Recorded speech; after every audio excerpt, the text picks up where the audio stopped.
welcome to this breakout session. My name is Joep Mertens. I'll be your host for this session, actually. I'll be answering any questions that you have below in the Q&A section. I don't know that that's probably left or right of your screen on the bottom. You can put them in. I'll try to answer them. If not, I'll put them possibly through to our presenter, and we'll have a short Q&A session at the end of this presentation. In this breakout session, actually, we'll be talking about why technical debt can be repaid much smarter when you focus on, let's say, the return on investment of it.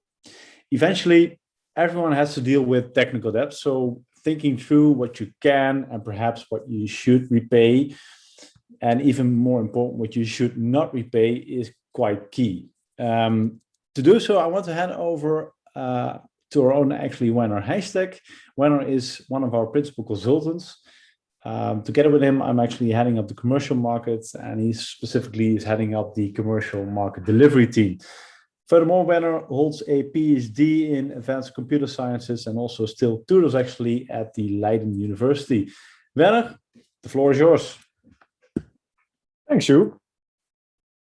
So technical debt is not a new term. It's been around for, I think, about 30 years. It's almost 30 years ago since it was coined. But for some reason, it's a very current theme. It's something that comes up a lot in blogs, in books even, and also in workshops such as these. So I briefly want to try to figure out with you why this is. And I specifically want to talk about effective ways of dealing with technical debt. We've developed a method at the Software Improvement Group that essentially looks at technical debt as an investment opportunity. And investment opportunities have a business case, they have return on investment. And this is something you can actually calculate. And of course, us being us, we are implementing that on Sigrid. So this calculation can be done automatically and at large scale. But before we go there, we spent a lot of time in the past years talking about technical debt to various people in the industry. And what really jumps out is that there are many different definitions of what technical debt is.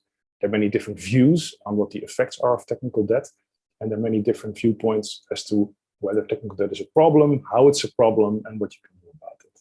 So before we actually get into the approach that we have developed and how to use that approach in practice, I want to spend a little bit of time defining technical debt and discussing the problem of technical debt. There are many different viewpoints, as I said. The main way of looking at technical debt for us is to see technical debt as a collection of technology choices made in the past that slow down development today. Things were done, sometimes a very long time ago. Some of your legacy landscapes will be sizable. And the people who were developing in your landscape, on your infrastructure, on your software, mostly software back in the day, made changes to that software landscape. And they oftentimes made decisions, oftentimes implicit decisions. So they didn't explicitly said, well, I do it this way or this way. They picked a way. And the results of those decisions often leave a little mess. If you multiply that by 1,000 or by 10,000 or by 100,000, your entire landscape is full of little messes. What happens is these messes are not very visible. It's very important to make this distinction between explicit and implicit, because we're talking about debt. If you incur debt for your personal situation or for your in your capacity as a member of your organization, you will think about this. You will decide, for this particular undertaking, we're going to incur this much debt. Debt is not necessarily a bad thing. Financially, it can be a very useful tool to get what you want. Similarly, so for technology. However, most technical debt as it exists in your current landscape is the result of implicit decisions. So nobody decided to take on that debt, but what typically happens is there's time pressure and somebody needs to make something work, and they pick the quickest and fastest solution to give you results, to give you something visible so that things are the way they are. Sometimes they know very well they've made a shortcut and they say, well, somewhere in the future, we need to clean this up so it will be fixed properly. Remember, there are a million different ways of doing things in your IT landscape, and some ways incur technical debt and some don't. It's very important that you make an explicit decision to incur this debt. Again, most technical debt is the result of implicit decisions. Okay, so how does technical debt and why is it in the agenda? Why has it been so much more in news, in blogs? Why are we creating content around it? Why is it so important? If you look at a recent survey that was done by McKinsey, also organization, investigating a large amount of CIOs, they estimate that about 20 to 40% of the value of their entire technology estate is technical debt. That's a significant amount. So that's a very, very large chunk of their total technology estate is debt.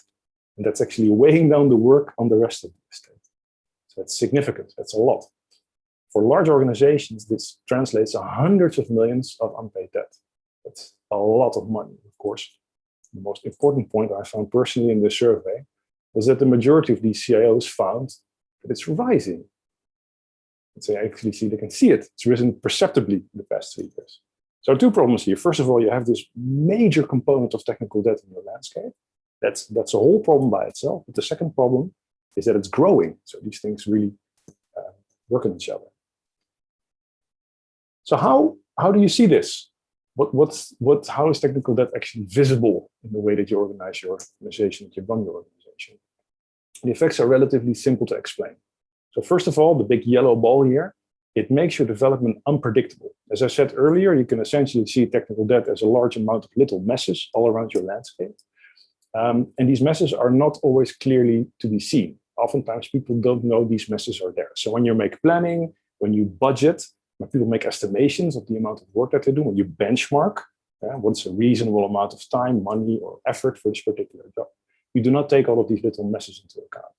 And they spring up during the execution. So you're running a project, you're running an improvement, you're running a product release, whatever you're doing, you're fixing a defect in production, something that you want to do really quickly. And then you come across, at very inconvenient times, these little messes everywhere.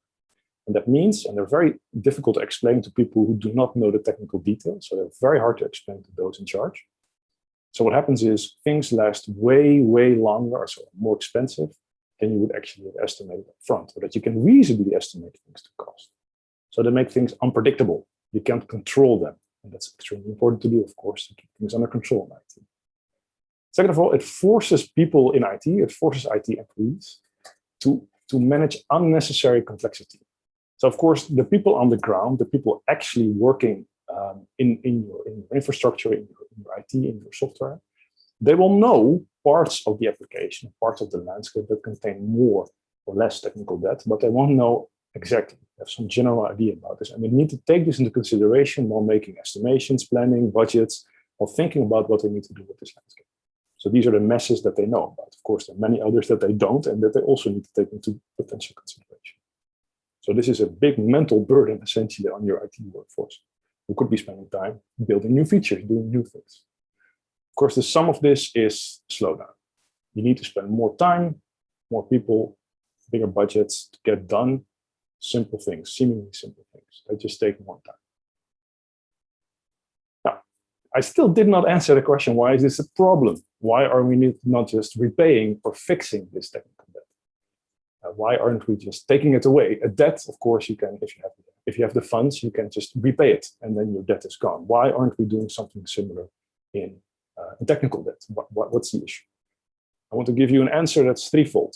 First of all, technical debt is a problem because you do not know exactly where it is. As I said earlier, there's a lot of it. You have a large landscape, so it's very, very hard to point out where in the landscape, where in your IT estate, as McKinsey called it so nicely, where is it?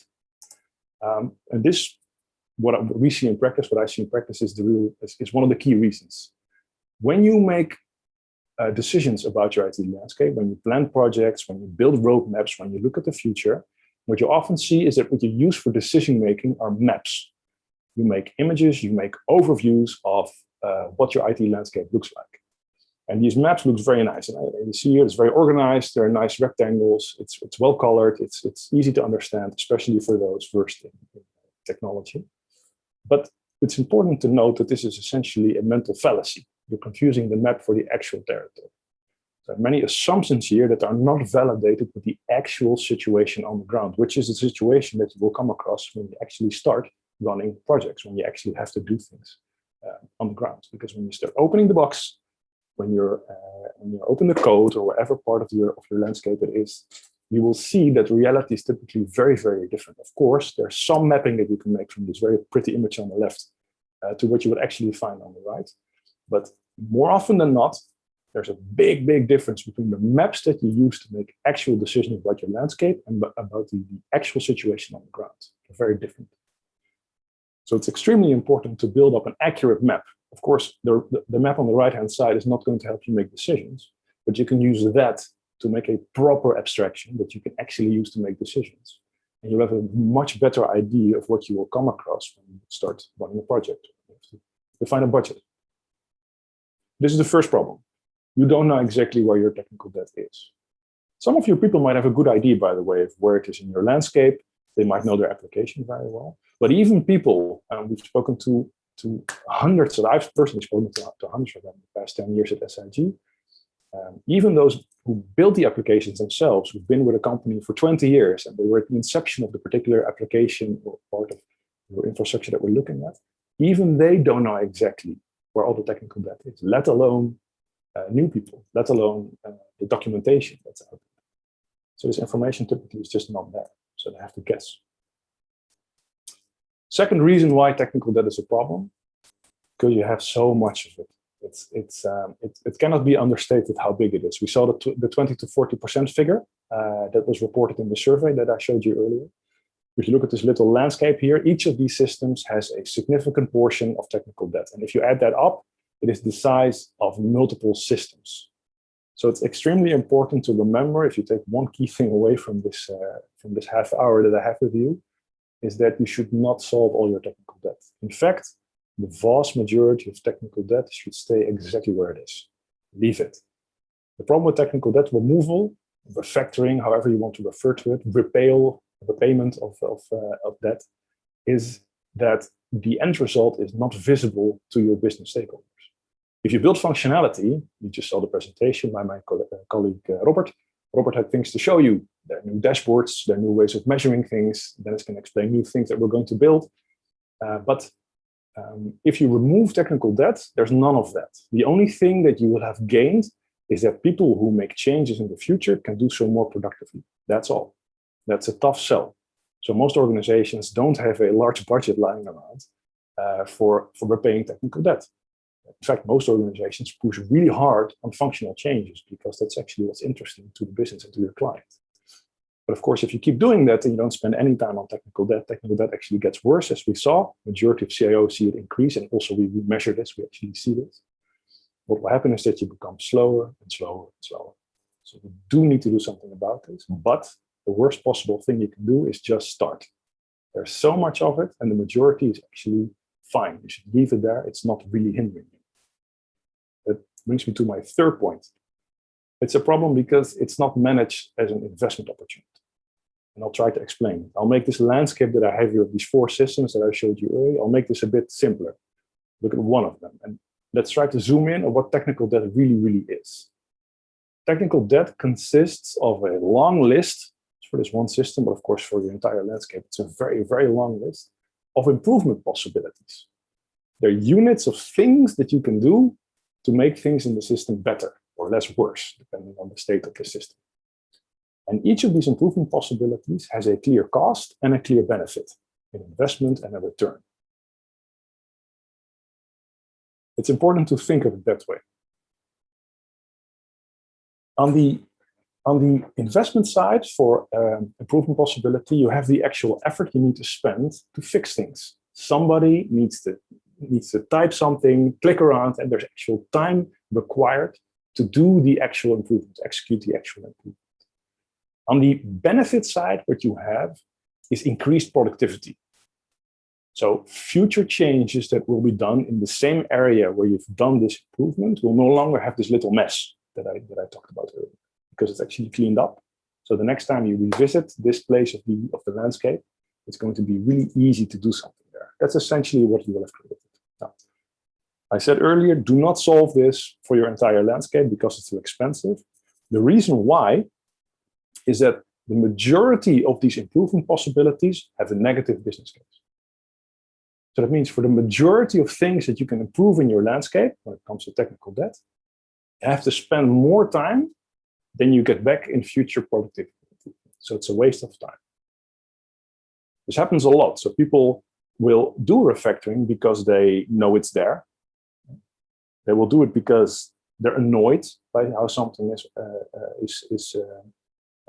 by some technical debt in the system, because it hinders them personally in some way or their team, or because it's not solved the right way with the right technology. It can be done prettier. The architecture is some kind of exception there that's not in line with how pretty the rest of the application is, or the software system, or part of the infrastructure we're talking about. It's extremely important to understand that these are all interesting reasons, but none of them constitute a business case, because it costs developer effort and time, which is very valuable. They're smart people that could be doing other very interesting things. But what they're doing is they're solving technical debt that doesn't necessarily have a positive business case. Indeed, the mess is cleaned, but it might be so that the future speed that you get for that is in no way actually interesting compared to the time investment that it required. What does it mean? For a small percentage, sometimes it's less than 10, sometimes less than 5. It really depends on your landscape and the technologies you have in your landscape and how they were built. But it's around that percentage, you will have this interesting business case. So some of these improvement possibilities, some of these needles in this big collection of hay of improvement possibilities in all of your systems will have this positive business case.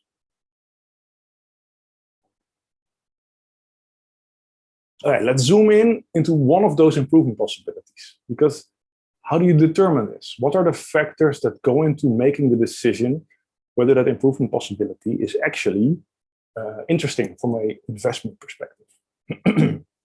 First of all, and I alluded to this earlier, the effort to improve. You need to do something. We have spent the past 2 decades collecting a vast benchmark in thousands of systems over hundreds of technologies that allows us to be very specific, to very precisely calculate how much effort it takes to make certain changes in certain contexts and certain technologies. So we've built into Sigrid a very clear approach to actually make estimations for how much effort something costs. That's one. Second of all, what's the risk of an improvement? Can you imagine that perhaps something doesn't cost much time, some specific change, some specific improvement, but there's a high risk that it's when you do it, that something breaks. And the easiest example that I can give is that it plays a very central part in an architecture, or maybe that it's not covered by a test, a unit test. So if it is, and you make a change, you can run that test very quickly and see whether what you've done has had any adverse effects. If not, you're not sure. So you might have broken something somewhere else in the application, software, infrastructure, somewhere in the landscape. Of course, if that risk is high, but the effort is low, that makes it the potential productivity increase has to be very attractive. So this goes into the calculation. And the last one is the productivity increase. We use a similar benchmark for that. So we've seen, again, in the past 2 decades, for different levels of maintainability, for different levels of the quality, the build quality of your system, what the associated development speeds are in different types of contexts. So that allows us to be pretty precise in the expected speed increases or productivity or efficiency increases you can have for specific changes that you have. We're building this right into Sigrid. So these are the separate factors that we use actually to do this work.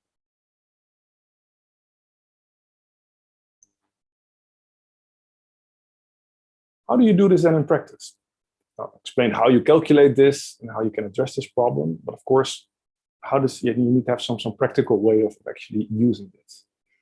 As I said, we're building this in Sigrid. It's not released yet. So it's, Dennis alluded to it, will be released pretty soon.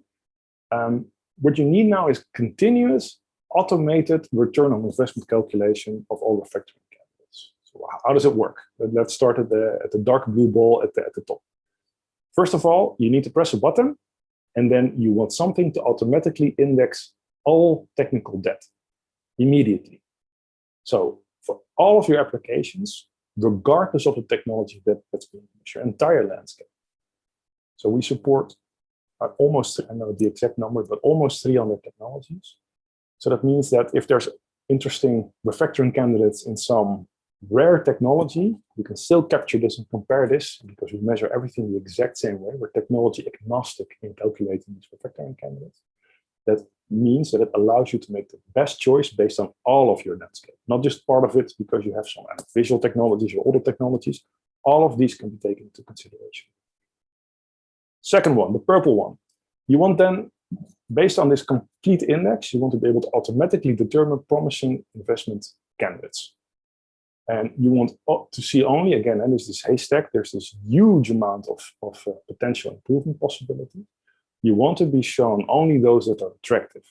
So essentially, you want a prioritization mechanism that shows you the ones that you should really consider. So it means only improvements with an attractive cost-benefit potential. That's it. Now, that doesn't mean that these are automatically the ones you need to pick. It definitely really reduces the amount of searching that you have to do. It gives you the most attractive ones, but of course, there might still be context that's relevant to you. So if you have a really good investment or a refactoring opportunity that has a really good payoff, but it's in a part of your landscape that you were going to decommission anyway, that's not a wise investment. So that context is important indeed. So the final decision is made by you in the leadership position or by somebody in the development team, preferably together, because now often it's sort of de facto deferred.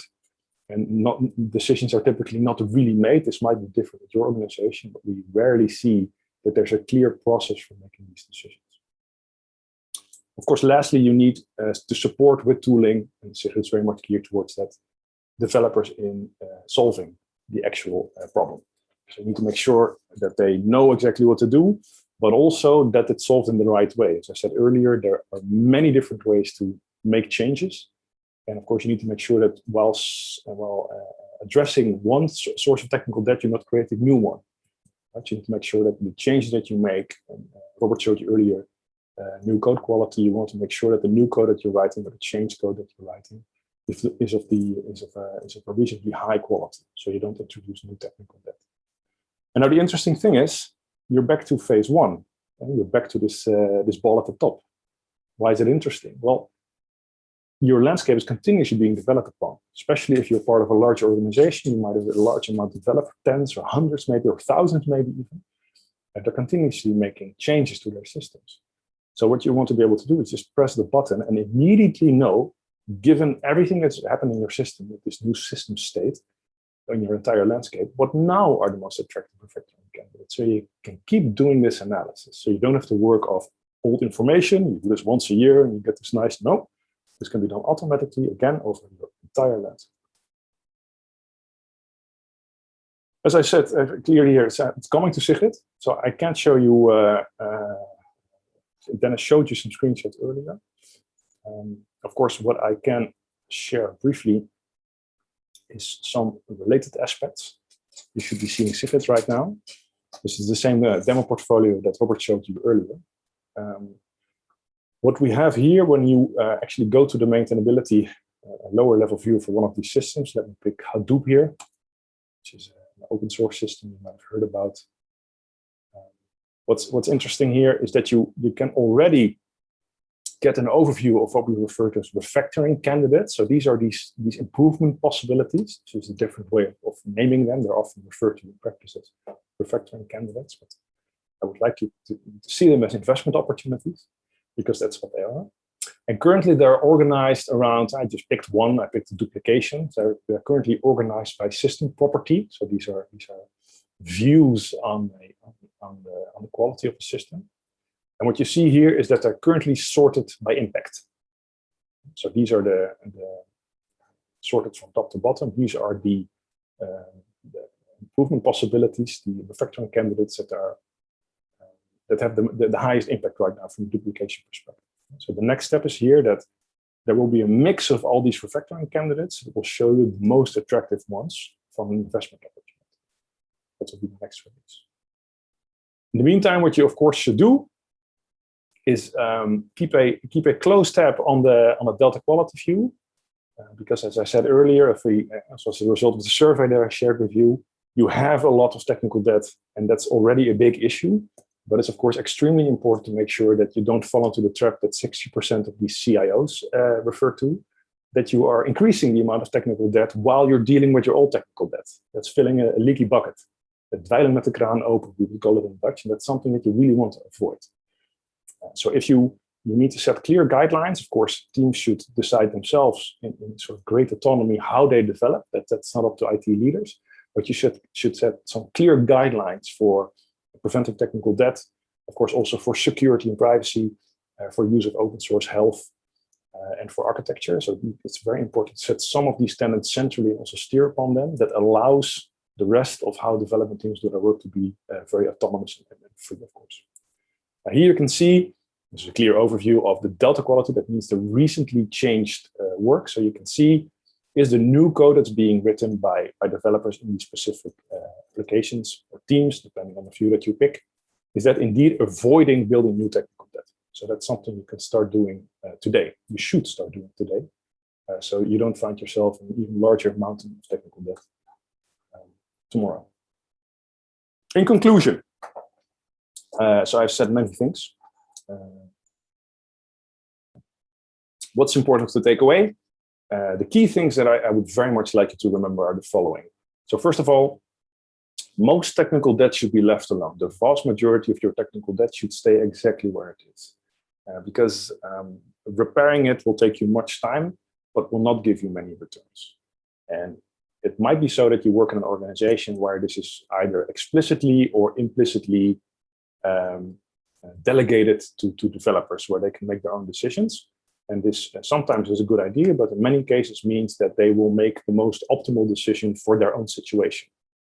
And it might be so that the limited time that they can actually spend on refactoring is better allocated to either other teams, other developers, or other parts of the organization. So this is definitely something that should not be only delegated to teams. Clearly, developers have very good views on what technical debt is problematic and what they should pick up, but they can't see over all the applications, the complete portfolio of a division of a whole organization.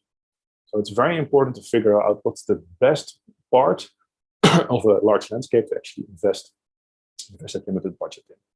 And again, most technical debt does not have a positive business case. So only certain technical debt has an interesting business case. If you make the decision, base it on facts, so base it on clear estimations of effort, clear estimations of risk, clear estimations of productivity increases, and not the loudest person in the room with the biggest wants or some specific problem that they find really problematic, but really measurable things, preferably financial, because those numbers typically speak.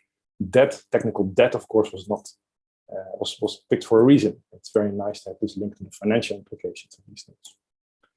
And lastly, and also already showed it in the brief demo that I gave of this part of Sigrid, and I'll refer to the definition that I used at the beginning of this presentation. Make sure that these past implicit technology choices become explicit choices. So make sure within your organization you find a way, and there are multiple approaches to all this, that you do not make these implicit technology choices that might be harmful in the future. So avoid creating technical debt when you don't want it. Taking on some technical debt is fine as long as you've made the explicit decision to do so, and not implicitly by accident. That is a definite waste of future resources, because then you have to go through this whole process of identifying interesting candidates. So it's very important that you manage these choices so that the effects of this are not a problem for you tomorrow. And on that note, I've said what I wanted to share. Joep. Well, that's good, right? Yeah, so thank you, Werner. So yeah, let's go to a sort of a brief Q&A. I got in some questions. If people still have questions, please feel free to raise them in the Q&A section, obviously at the bottom of your screen. I'm just going to address them to you, Werner, and I hope you can give a clear answer for the audience. Because I see some recognizable questions, actually, and one of them, they all have to do a bit of, let's say, the connection from, let's say, the technical side of it to the functional side of it. So, for example, one question that we got in is, can you disqualify something as being technical debt because it's not touched that many times, for example? Yes, it's definitely an interesting factor. So I showed a simplistic overview. There are sort of many sub factors, and if you there are many ways of going about trying to estimate whether something that you that is a potential interesting refactoring candidate is actually in a part of the system you'll touch in the future. There's a couple of ways to extrapolate, to guess. There's some statistical models for this, so I will not bother you with the details. But the idea is that if you don't expect it to be touched in the future for any good reason, then it's very hard to build a nice business case. You might refactor it and it looks really pretty, but if you're not going to be in the vicinity of that cleaned up part of your landscape in the future, it's a complete waste. It was just an exercise in making it look pretty. So yes, you definitely should discount for the expected touch rate. Yeah, I think the next question actually links into that area as well. I actually see one question coming in as well at this moment in time that also links into that area, if I got it correctly. So if something is functionally really important, does it score higher on your SIG tech debt score or does it not? Because how do you factor that in? Sort of the functional side to it. I just got an extra question that actually links to it, and HS, because I don't get your full name. Will it be possible to identify most important areas from a business point of view? And I think that links to that same area again. Yeah, it's a similar, So yes, the simplest answer is, Sigrid allows you to track the degree of business criticality. And this is definitely taken into consideration. So an interesting, I think, Robert might have showed you earlier that there are many different ways of organizing these systems. So all of these systems have metadata. And one specific one that we find extremely important is the business criticality. Because spending a lot of time improving a system in general that is relatively low on the criticality list is just not so interesting. And so that definitely plays a role in the equation also of actually prioritizing which ones to pick up and what they're and that influences the business case. Yeah, so I think one question also relates to more of the automation of it. If you need so many discussions with, let's say, the technical team, how does this then be automated? Again, so you mean so you don't need to talk to the technical team for that. Of course, it definitely. The idea behind this is that it scales and that it doesn't require me to talk to you or any of my colleagues. The idea is that it cannot make the final decision itself, and maybe you also don't want it to. What you want it to is really support the decision-making process by giving you a limited amount of options. So oftentimes when you start measuring things in a software landscape or in IT landscape in general, you see a large amount of things that can be improved and it's typically very hard to sift around which ones are actually interesting. It almost doesn't help at all. So the idea is that the whole thing that really helps is for the limited amount of time that you have, that you're only presented options that are actually attractive. So that you can say, I have now 5 options, all 5 are good. And for these reasons, I'm going to pick number 3. That's typically how this works. And you can, if you want to, you can make this decision more informed by inviting consultants, but it's very much geared towards trying to support you in doing this only using the tool. Yeah, in that sense, you also want to leave some room for autonomy, right? Yes. Yeah, it's not a robot almost in that sense. All right. Indeed. So yeah, one last question that I also got in is, how do you take into account the architectural debt? So that's a good one. So there are many sources of technical debt, and essentially there's almost an infinite amount of sources. So for some organizations, they might say, we have a large portion of our landscape built in Delphi, and we don't want that for whatever reason. We find that problematic. So we decide Delphi is technical debt. Of course, then you have to try to quantify what the benefit is of removing that, and then you can help people in prioritization. But that will be one source. Another one is test quality. So there are many different ways of looking at different layers of testing and rating the quality of testing. And you might say that if you're behind in test quality, these are essentially sort of test quality violation. This is a source of technical debt. Maintainability is a clear one, security, but also architecture quality. So I think Dennis showed a little bit in the beginning. We have a very extensive architecture quality model. You would say things that are problems or violations against this architecture quality model. they're quantified, and they're also taken into consideration. So there are many more to come, because again, it's a very broad topic. Anything that holds you back in terms of development efficiency is technical debt. So there are infinite amount of sources. Yeah. So those were the questions asked in the Q&A. I hope the answers were clear to everyone who asked their question. With that, we conclude this breakout session, and that we actually also conclude this spring edition of SIG Commit. So a big thanks to all of you for being with us today. I think a couple of quick notes before we sign off and see you hopefully in 6 months' time again for the fall edition. All of these sessions, also the other breakout sessions, will be sent to you via email. So you can feel free to, let's say, watch or rewatch or share them with any of your colleagues who couldn't make it today. If you obviously are interested in a personalized Sigrid demo, feel free to reach out. I think the URL is actually on the bottom of the screen here, so please feel free to reach out. As always, if there are any other questions, you can also see the direct contact link at the bottom of the screen as well. Feel free to ask your questions if you didn't, let's say, felt completely comfortable putting them in the Q&A today. Please feel free to do so. Thank you once again. Hopefully see you in 6 months' time, and have a great afternoon or evening in what time zone you are. All right, thanks. Ciao. Bye-bye.